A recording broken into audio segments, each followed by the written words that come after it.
podcast where we put you on the map. This is Ron Costa broadcasting live in the Mappable USA studios in Las Vegas, Nevada.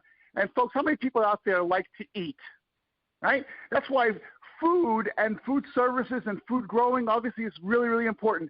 And we're going to talk about that again today with a repeat guest. But before we do that, let's bring on Vicky Hutchmala from the World Token Market. Vicky, how are you doing today? I'm doing great today, Ron. I'm a little nervous because it's cloudy here in Vegas, and that's an unusual event. But aside from that, we have a repeat guest, and we're going to talk about, as you said, what's important about eating and getting the food that you need to eat. So let's go. It is a whole industry that's exploding right now in crowdfunding.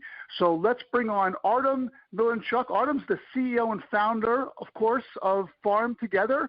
Artem, how are you doing today? I'm doing great. So good to be back on the show, guys. Thank you for having me again.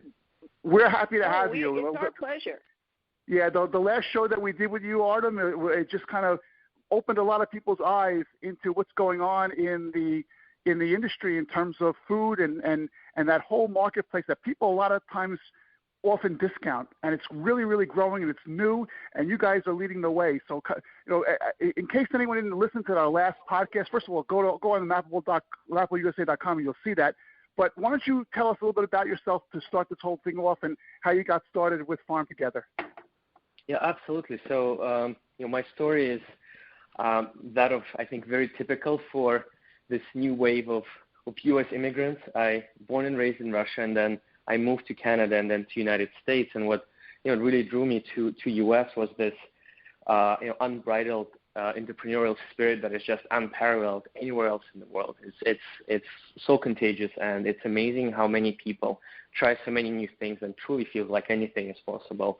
And professionally, my career has been in finance most of my life. I worked for large pension funds in Canada, private equity funds, family offices, and a lot of my sector expertise has always been around food, agriculture, farmland.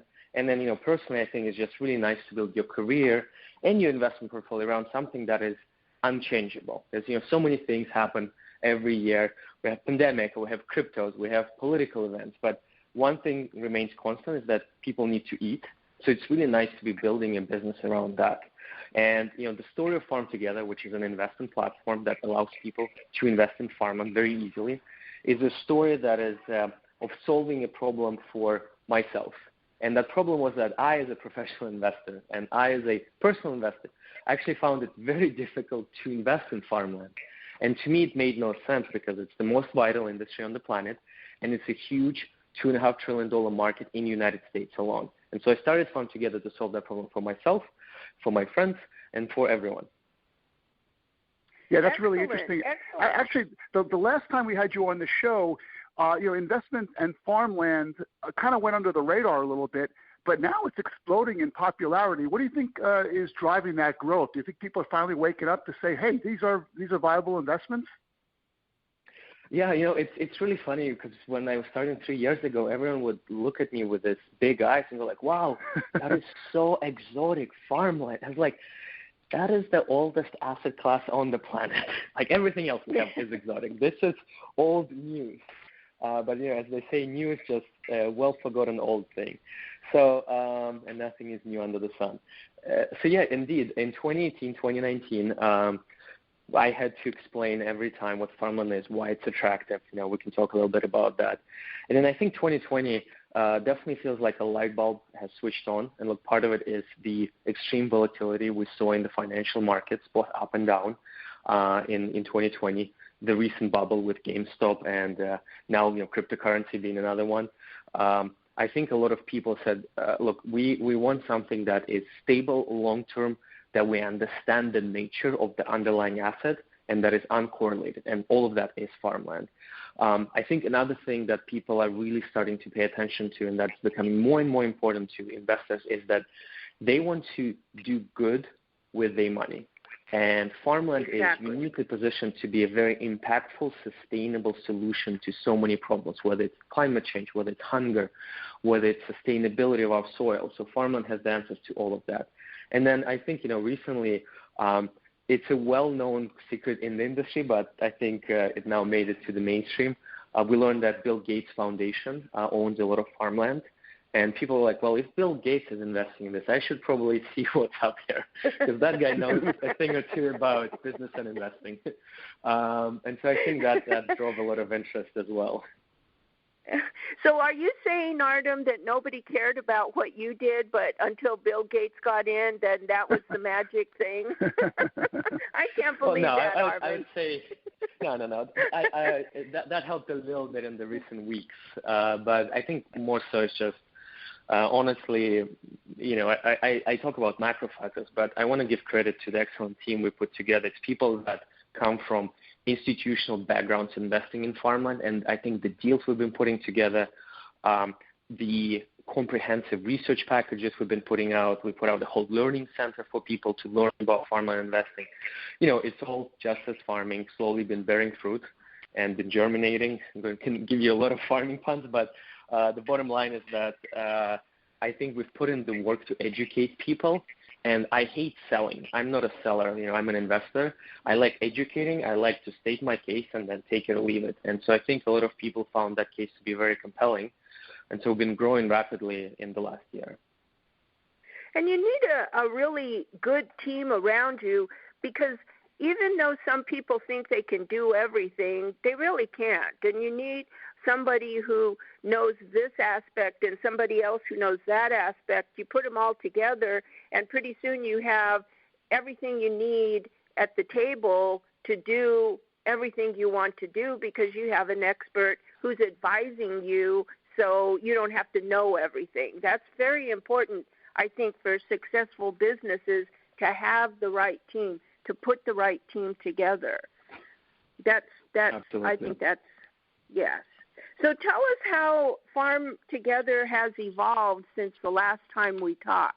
Last time I remember we talked about how investing using opportunity zones in rural areas had an impact on what you were doing. Do you still focus on opportunity zones, or tell us how things have changed for you?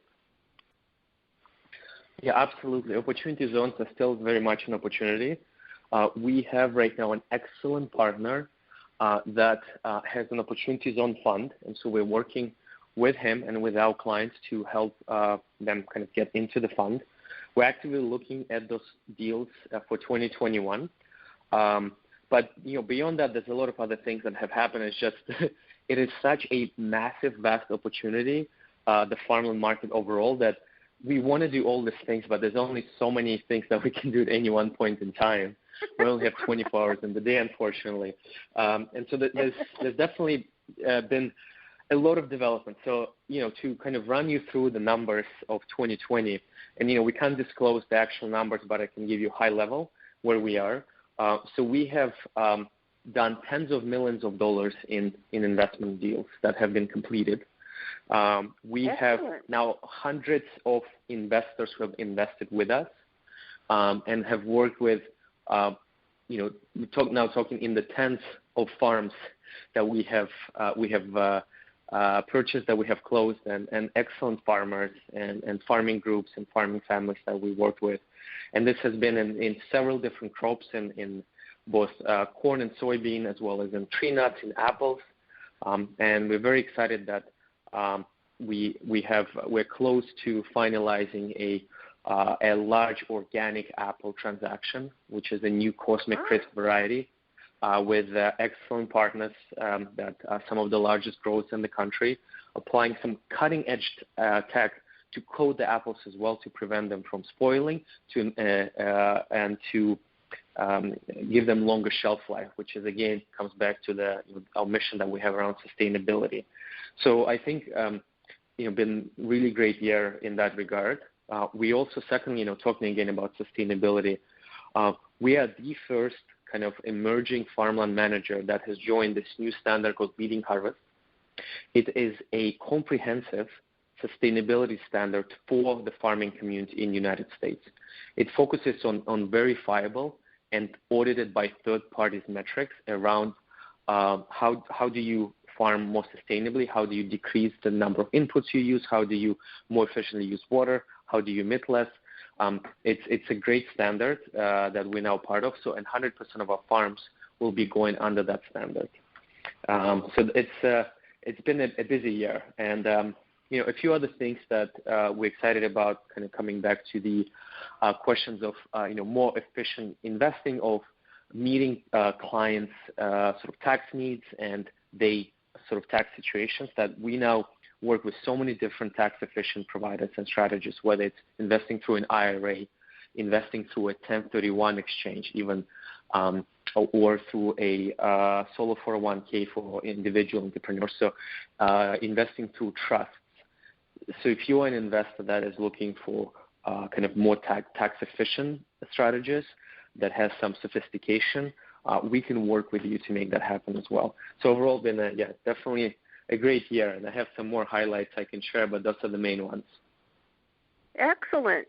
So, people, when you say farmland, people, I think, tend to just think about the land where the crops or the orchards or the vineyards or whatever, where the food is actually growing, and they forget that there's so many ancillary businesses and things to consider aside from just where you actually grow the product. Like you said, there's research, there's development, there's trucking, there's infrastructure, there's marketing, there's getting it to the end user and in the same condition as when you picked it. So, I mean, all of this stuff is involved investing in farmland. Let me ask you, besides orchards and vineyards and regular crops and that, are you working in hydroponic agriculture, or are you working with cannabis producers? We are not right now, no. Not with hydroponics or not with cannabis? With neither, yeah. We focus strictly on kind of the farmland outside. And so while those things are interesting, right now, again, it's such a big market that we kind of staying in our lane of the core farming kind of industry. Oh, yeah. Okay. What about livestock too? Do you do livestock farms? We don't do livestock farm either. It's strictly crops that we do right now. Yeah, that's interesting. I'm wondering. I want to go back to what you said just a couple of minutes ago about the 1031 exchanges. You can 1031 exchange into a FarmTogether property, because it sounds like are people investing in the real estate, or are they investing in the business? You can 1031 into farmland properties. They're investing into real estate. So the way it works, to remind you and the listeners, is that farmland is very much kind of a real estate type product. You buy land and then it's rented out to a farmer. And sometimes that rental model, unlike real estate, can be revenue share, it can be profit share, or even what's called a direct operated model, where the farmer operates the farm to spec and you carry all the operating risks of the business. So in that last case, you kind of more involved with kind of, it's more of a business, but it is still at the end of the day real estate. It's just a different type of real estate. Okay. So, Artem, do you work with existing farms that you help them to raise more capital or advise them on the crops or whatever they're growing, or is your portfolio more new farms with new land and developing new locations? It's a little bit of both. What's happening now is that with the farmers, they realize that if they rent the land, they can actually spread the asset base over a larger number of acres and ultimately be more profitable. So a lot of the farmers we'll work with, they will bring us the farms that they want to develop, they want to buy. Sometimes they can do a sale leaseback or continue operating them. So there's a kind of a gradient, a spectrum of collaboration sort of metrics, or I guess collaboration projects that we do with farmers. It's not sort of very cut and dry. It's a little bit depends on the unique situation of the farmer and the land. Oh, okay. When in comes to investing, as you said before, a lot of people approach investing and it's kind of a sterile situation, you know. A lot of times investors don't even know what their brokers are handling their investments, and they may not know exactly or have a lot of knowledge about where they're investing. But with all the volatility going on in the market in these past couple days, weeks, why would you say, aside from feeling good about something tangible that you're investing in, why would an investor invest in FarmTogether over regular stocks on the market? Absolutely. So let's just kind of run through the key metrics of farmland investing as an asset class. So historically, from 1991 to today, farmland has returned about 11-12% in income and price appreciation. Farmland has delivered that with very low volatility of only 7%, which is slightly higher than bonds, but much lower than stocks, than publicly listed real estate, and a lot of other asset classes. Farmland is uncorrelated or negatively even correlated to virtually every other asset class, which makes it very attractive on a total portfolio basis, very attractive for diversification. And then what we have seen also, this year, Vicky, a lot of people are very worried about inflation. They see the money printing, and they're asking themselves, how can I protect myself in a scenario where we have runaway inflation? And farmland has historically done better in inflation than almost any other asset class, especially gold, which is really interesting for a lot of people. So farmland is also recession resistant in this last kind of brief blip of a recession we had in the market, at least, still going on in the economy. Farmland was essentially flat, where everything else fell down 20-30%. In 2008 crisis, farmland was up 23%, while everything was down, double digits and more, of course. So people like that a lot about farmland. So to answer your question, it's really all of the above. It's great returns, it's low risk, it's uncorrelated, and good inflation recession protection. Can you give a generality of what a return would be in an investment in farmland as opposed to normal stock? We target, for most of our deals, our target net returns, and this would be over a 10-year hold period, but we can talk about that in a sec, between 7 and 12%, although occasionally we have deals that are higher than that.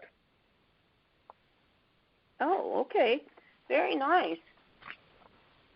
This is annualized returns. Yeah, Artem, when people go to your website at FarmTogether.com and they see the projects that are listed there, the offerings, they may think that this is a kind of like a portal site for different deals, but it really is just all your deals. Is that right? I mean, other farmers can't get on FarmTogether and put their deal up there, can they?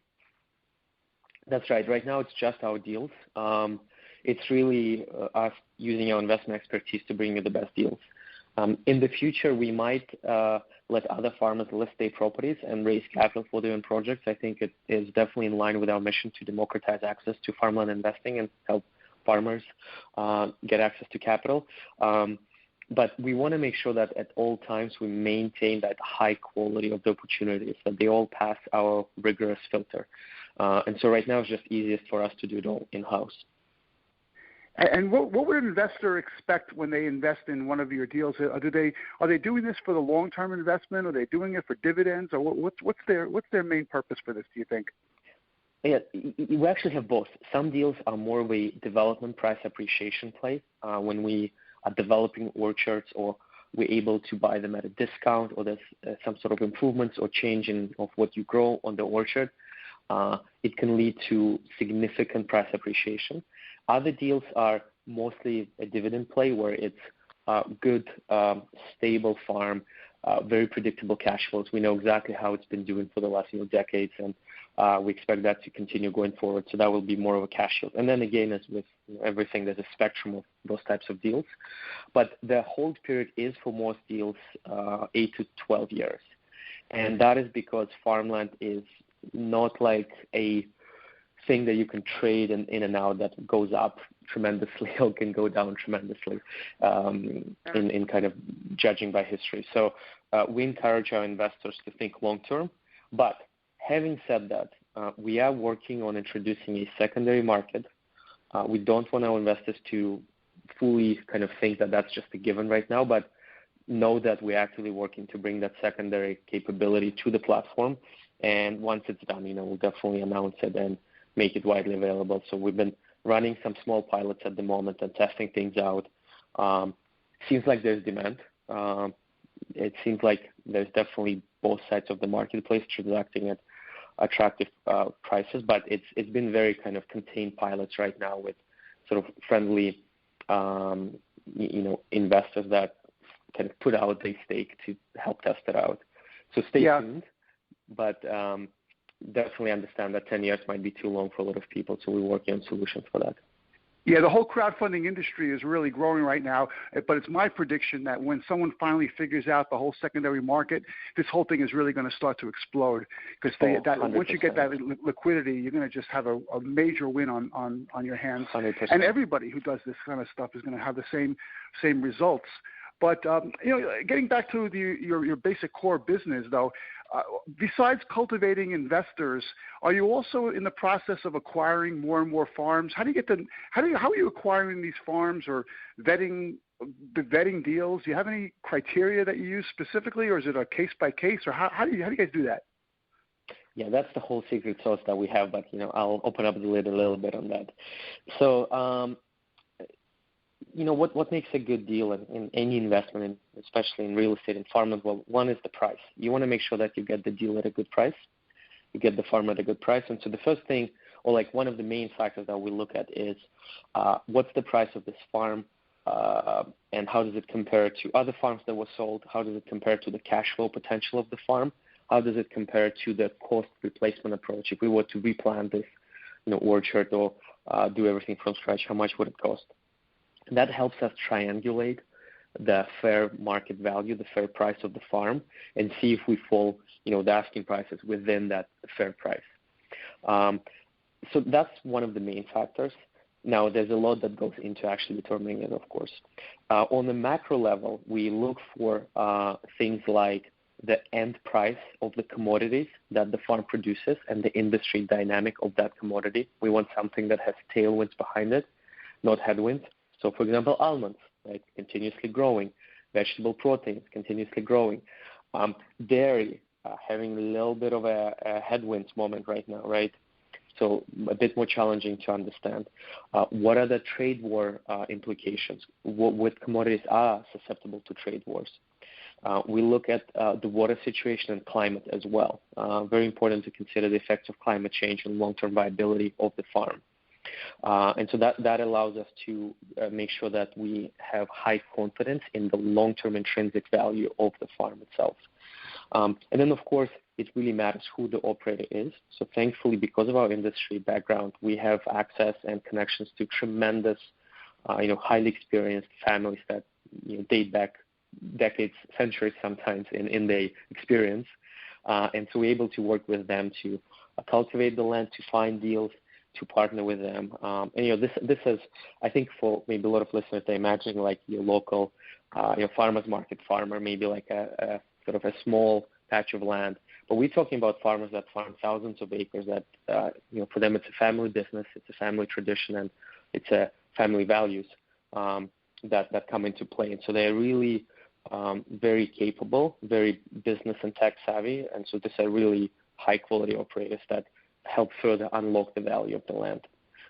So all that comes together into investment thesis and to research package that we then share in an easy to understand format on the website. We do a webinar as well where people can ask questions, and then you can always email us at info@farmtogether.com to ask questions about any particular deal. We love, again, educating people about the space. And, again, there's a learning center where you can dive into some specifics of the farming investment and the farming industry. Yeah, operators make or break the whole thing a lot of times. If a guy knows what they're doing, absolutely. That's so important. I'm surprised to hear you say that, though, that they are.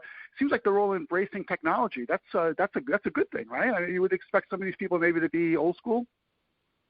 No, absolutely. I think that's a big misconception. Farmers are some of the most innovative, entrepreneurial, hardworking people on the planet. They are very savvy. Sometimes they teach us things. So, yeah, absolutely. And they get up early in the morning, too. Yeah. I think where it comes from is that, sorry, just a quick thought on that. It's something that's always I like to talk about a little bit. Farmers are very practical, and so a lot of the tech kind of seems good on paper, but when you start looking at the actual applications, what happens if it breaks down, what is the cost of that tech, it just a lot of times doesn't make sense. And so I think that's where a lot of that misconception comes from. But no, they are like, they're definitely very tech savvy. Well, yeah, you can use machinery in that to plant the seeds or pick the apples or whatever, but I mean, you still need to go out and get your hands dirty and in the dirt and the soil, and it has to be part of who you are and part of the tradition of your family so that you're invested in what you do and you enjoy what you do to make it successful. And it can't be too technological in its aspect, because then you lose the whole point of farming, I would Absolutely. think. Yeah. And you mentioned a little, I'm sorry, Ron, you mentioned a little earlier that you work with an Opportunity Zone Fund. Did you want to let our listeners know who that is in case they want to work with them? It's best that they reach out to us directly so we can provide more information, because it's a sensitive relationship, and there's securities and legal regulations around communication. So I can't say too much on public forum. Okay. Yeah, that's I fine. Understand. Well, I'm wondering, though, if you can answer a question. I'm looking at your website the other day, again, FarmTogether.com, and one of the offerings is a pistachio orchard, right? What was it, the Deer Creek, I believe? Deer Creek Yes, Pistachio sir. Orchard? Yep. And you guys raised over $3 million for that, it looks like. And I was just wondering, how long did it take you to do that? Was that It was 4 hours, and a lot of people were upset that they couldn't get in. So we're working tirelessly to bring more deals to the platform. So I apologize to those who weren't able to get in time. Is that typical? Is it typically that quickly? It's becoming increasingly typical. We had a couple of deals that took longer to syndicate. They were also large deals. So we're also learning what our investors want. But yes, we definitely last 2 deals sold out in a matter of hours. Wow, Vicky, I think we're going to have to publish this podcast really quickly, because otherwise none of Artem's deals are going to be available to people. Well, after talking with Artem, and from the last podcast we did with him, as well as with David Chen, we did a podcast with one of Artem's team members as well. It appears that these podcasts are really powerful for you, Artem. A lot of people came after you after they listened to our podcast. Well, Artem, as we close this out, why don't you tell people out there if they want more information or they want to get a hold of you somehow, what's the best way to do that? So the best way is to go to FarmTogether.com. You can also email me directly at artem@FarmTogether.com or info@FarmTogether.com. Like, we'll read and see every email. We're very responsive. That's probably the best way. Okay, excellent. And Vicky, do you have anything else you want to say before we close this out, or ask Artem another question? I know I'm really looking forward to my salad lunch today. You'll be enjoying it with much more appreciation, right? Exactly. Yes. Well, yes. What I can say, Artem, is millions of years ago, humans were hunter-gatherers. And now, after all this evolution and all this time has passed, we're still hunting and gathering, and that has a lot to say on how important farming and agriculture is to the life of humankind. And what you're doing with being able to invest and being able to take those farms and that farmland to the next level is excellent. Kudos to you, Artem. That's That's just special. Thank you so Makes much. me Thank you. feel good. Thank Yes. you. Really appreciate it. Yeah, and Artem, we appreciate you being on the podcast, taking time out of your days to join us and our audience. Vicki, thanks a lot for co-hosting the podcast episode with me. And folks, you're listening to the Mappable USA podcast at mappableusa.com. If you go to that website, you scroll down the homepage, you'll see all our syndication sources. Pick the one you like best, and you'll never miss another one of our episodes. If you want to be a guest on the show, like Artem was today, fill out the guest tab. We'll see what we do about getting you on the show. And if you like what you heard today, send us an email, info@mappableusa.com, or just leave a comment on whatever page you're listening to this on right now. So thanks, everyone, for your support. Thanks for listening, and we'll be at you next time with another Mappable USA podcast. Have a great week, everyone.